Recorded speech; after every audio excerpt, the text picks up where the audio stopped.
The interaction ritual chains theory is a theory by Randall Collins. It is different in a way that it considers the interaction as forming the individual instead of the other way around. Following that, Collins takes the ritual as a basis of social interaction.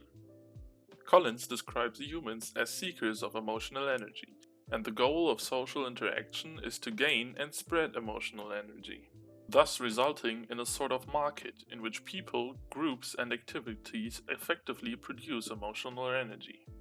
Another result of the search for emotional energy is a so-called collective identity. Collective identity starts from a strong, shared emotional experience that connects participants to the collective and its identity and goals.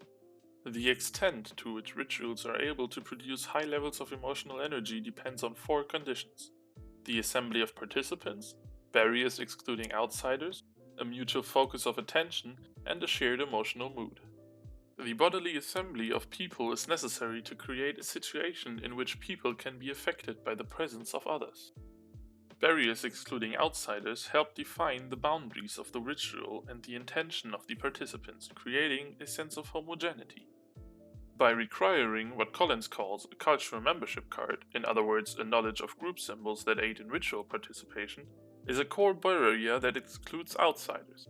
The higher the level of a cultural membership card similarity is, the stronger the common mood.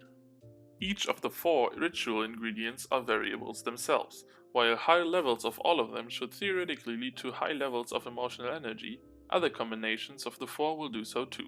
An example: higher levels of bodily assembly occur in larger groups, which often have fewer barriers to outsiders as it is more difficult to monitor and sanction compliance in larger groups.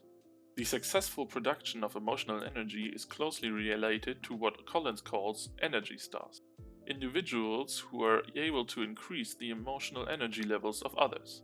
These individuals create a mutual focus of attention for all involved, which in turn supports a shared emotional mood. Collins notes that since having high emotional energy allows one to focus attention, one can get a certain amount of rise in one's own emotional energy by following them, becoming a part of their entourage, taking orders from them, or even viewing them from afar. All that goes to show that a pint with colleagues is more than just booze. Thank you for watching.